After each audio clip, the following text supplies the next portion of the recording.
Global happenings today. We communicate, we analyze global news. Stay tuned. Hello guys, welcome to Global Happenings. Today we have a trending news for you, and the headline reads: Asari Dokubo challenges Mazi Nnamdi Kanu, says he would fight for Biafra on one condition. See details. But before we go into the news proper and further analysis, we do like you to subscribe to our channel by clicking on the red subscribe button below. Beside it, you will see a bell notification icon. Please go ahead, click on it to get notified as soon as we update our channel on YouTube. Okay, let's go straight into the news of the day. Asari Dokubo, former leader of the Movement for the Emancipation of Niger Delta, MED, MEND, ex-agitator and supporter of Biafra state, states that he will only support and fight for Biafra again if he is made on one condition: if he is made the supreme leader, after he stated that he is no longer interested in the fight for Biafra and the Ijaws will not be part of Biafra, and will never be, as the relationship between the Ijaw man and Igbo man is master and slave relationship, according to him, of which the Ijaw man is the master while the Igbo man has to be the slave. He also stated that he has been in the struggle for self-determination by the Biafran people before Nnamdi Kanu, and has worked with Nwazurike before Nnamdi Kanu came, with indigenous people of Biafra, IPOB. So if the position of the supreme leader were to be judged by years, I'm supposed to be the supreme leader, he concluded. Wow. Now that is the news. You can imagine that as the prophecies for Biafran's actualization is coming in, both from Israeli, from Nigerian, or whatnot, everybody's beginning to feel the offer of the fact that just maybe Biafran actualization is a reality. It's just a matter of it coming to pass physically. Everybody's aligning to become the supreme leader, quote and unquote.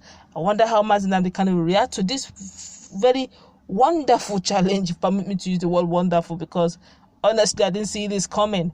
But before we go into full analysis of what the whole implication of what he's saying and the fact that IPOB members could actually chew him raw, but let's feel the pulse of Nigerians over what he has said. This is strong indeed, saying the Ijaws are the master and the Igbo man in the Biafran setting the slave. That's strong, you know. This one here is telling him, my brother, this is not pipeline contract or business as usual. To become a lord comes naturally. We are talking about the future of the unborn children, not for selfish reasons to be lord. I am so much disappointed in you. Before God who made you can't be a master to me. I see an Ijaw man as my brother. Please don't bring any problems in our struggle to get Biafra. Continue to enjoy your oil. An Igbo man can never be a slave to you. This one is a mud block. What do you know? Do you think struggle for Biafra is a small boy business? If Ijaw don't belong to Biafra, it is not a problem. The greatest resources man can have is his brain. So the only thing the Igbos need is freedom from British slavery. This one is laughing in Swahili. As he's laughing, ha ha ha, hoo hoo hoo, only him laughing. He said, you don't know how to laugh again, Mr. Man. You won't kill me with him talk. Funny. As in they're saying all his ranting is actually comical. That is definitely no one should take him seriously. That's why he's laughing in Swahili. This one here is saying two of a kind, greed and deceit, signs of what to expect from the self-made lords. All they're saying, this one is saying that all of them are all looking to become supreme leader and not the president of Biafra. This one here is saying illiterate, stout with cow brain. This one here is saying the place you live, that place you live is Igbo land. What we have is Igbo, Yoruba and Hausa. Do you understand? This one here is saying that's sign of yellow fever. At least permit me to laugh a little. He said that what the young man is experiencing right now is actually yellow fever and dangerous typhoid. On what basis will such thinking come from, if not for the fact that you have typhoid and yellow fever running in your brain? Please, bros, go and examine yourself well, as to find out what's going. If not joke, make you stop am. I have high respect and regard for you. That's why we don't want to get angry and start 7 days dry fasting and prayers against you. Oh, this is strong. This one is a madman. Another one say you're Mr. Big Mumu. No chance for this to collect bribe, and even nobody knows you. This one here is saying to him, you yourself know that it's not possible. Are you trying to mock our able leader that see tomorrow?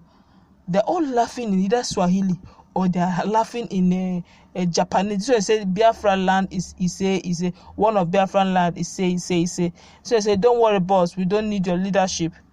This one here is saying you inherit economic poverty so long as your thinking is to be a king and a master in this democratic era of invention, knowledge, and hard work.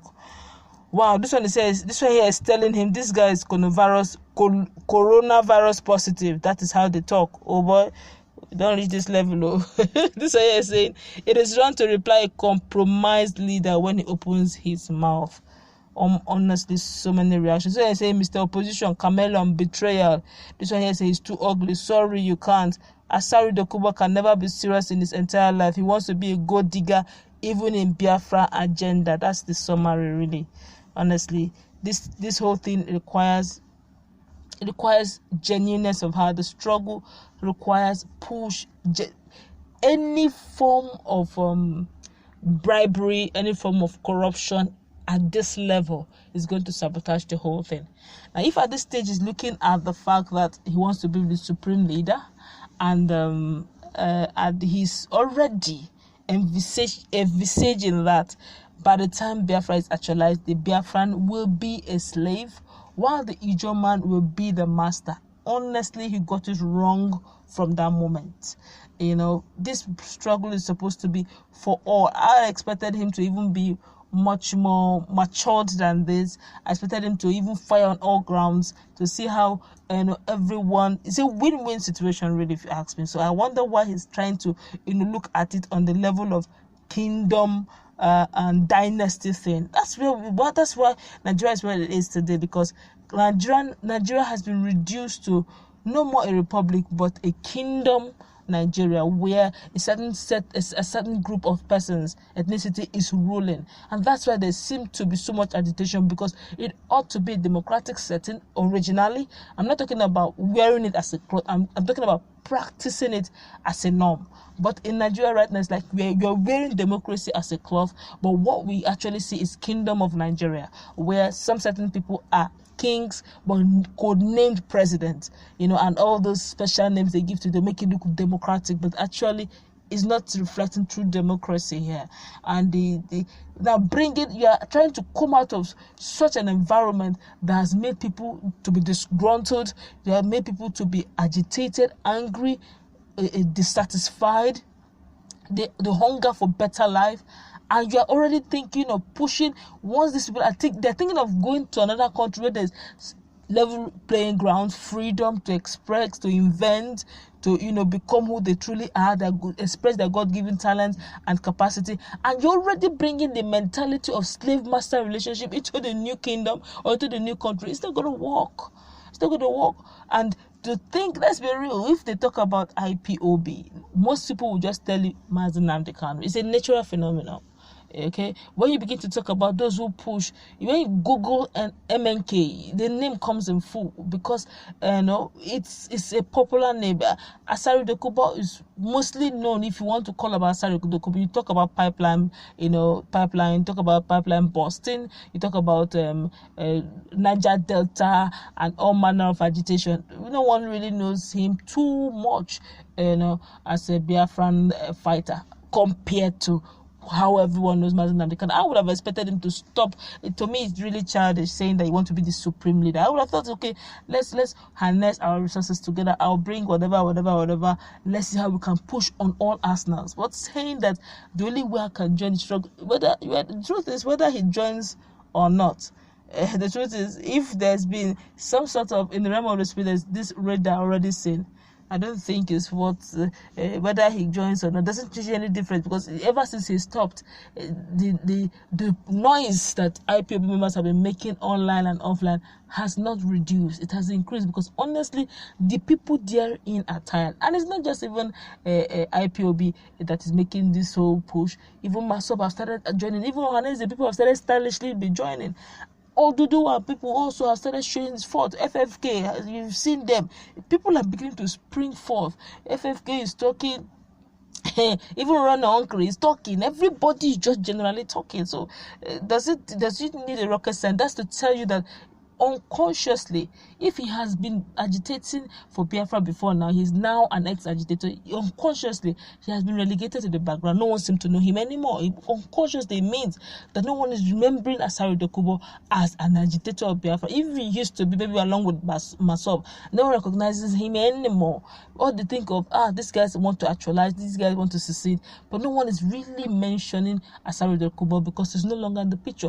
In life, you must remain relevant for one to pursue. If you must pursue your dream and remain relevant and resolute in it, for one to reckon with you and call you a force. Now, if you pursue, even the Bible even said it, that anyone who has double mind on anything will not achieve it. You must remain resolute, keep pursuing until you see what you're looking for. I could still remember in the Bible days when Elijah was praying. He kept on praying. He told Gehazi, yes, told him, look, go check if the rain has started fall. If there's any sign at all. He said, Lord, there's no sign. He went, and eventually, when the last one he went, he said, Lord, I see a sign like a fist, a little hand. He said, okay, go, run, go tell the king that I should bristle up, because there will be heavy showers of rain.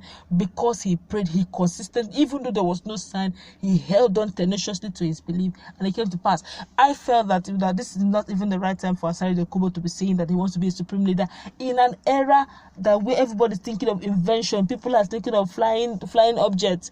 Already we are gone past jet and the rest. They're thinking of flying trades, and you're talking of a kingdom, a master to what a joke, honestly. But that's me here. I don't know what you guys are thinking. Asari Dokubo challenging Mazi Nnamdi Kanu to be that he wants to be the supreme leader. So if he's the supreme leader, what would Mazi Nnamdi Kanu be? His boy. And obviously I said it all, that the Igbos will be the slave, while the typical Ijo man will be the master. That is moving from Fulani's dynasty kind of ruling in Nigeria. When you now move to Biafra, you have another kind of Fulani ruling.